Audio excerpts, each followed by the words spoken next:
ജേക്കബിന്റെ സ്വർഗരാജ്യം എന്ന സിനിമയിൽ ജേക്കബ് ഷേർലി ദമ്പതികളുടെ 4 മക്കളിൽ 4ാമനാണിത്. പേര് ക്രിസ് ജേക്കബ്. 9ാം ക്ലാസ് വിദ്യാർത്ഥിയായ ക്രിസിന്റെ കയ്യിൽ മുഴുവൻ സമയം ഒരു റുബിക്സ് ക്യൂബ് കാണും. ഇങ്ങനെ ക്യൂബ് തിരിച്ചും മറിച്ചും ഓർമ്മശക്തി കൂട്ടുന്ന ക്രിസിനെ സിനിമയിലും അതേ കഥാപാത്രമാക്കാൻ സംവിധായകൻ വിനീത് ശ്രീനിവാസനെ അധികം ഓർമ്മശക്തി വേണ്ടി വന്നില്ല.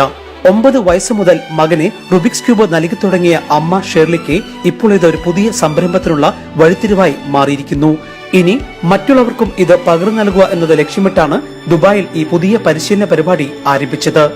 ആരും കഴിവില്ലാത്തവരായിട്ടുണ്ടാവുന്നില്ല, എല്ലാവർക്കും കഴിവുണ്ട്. But you have to train it and to bring it out.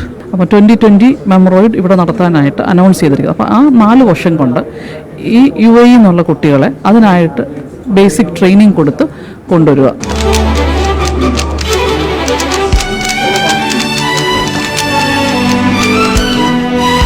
ഒമ്പത് വയസ്സിൽ തുടങ്ങിയ ക്രിസിന്റെ ഈ വിസ്മയം ഇന്നും തുടരുകയാണ്. വെറും 26 സെക്കൻഡ് കൊണ്ട് ഈ മിടുക്കൻ റുബിക്സ് ക്യൂബ് പൂർത്തിയാക്കും.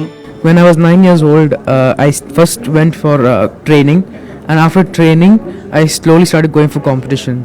So I went for Malaysia competition, and I got 3rd place. I went for Germany competition twice. First time I got 6th, second time I got 4th.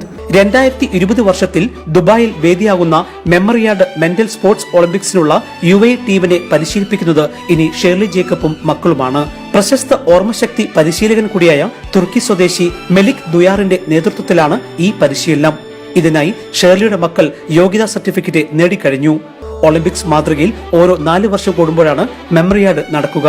ഇങ്ങനെ സ്വദേശികളും വിദേശികളും ഉൾപ്പെടെയുള്ള UAE ടീമിനെ 2020 വർഷത്തേക്ക് പരിശീലിപ്പിക്കുമെന്ന മഹാദൌത്യവും ഇനി ജേക്കബിന്റെ സ്വർഗരാജ്യമെന്ന ഈ കുടുംബത്തിനാണ്.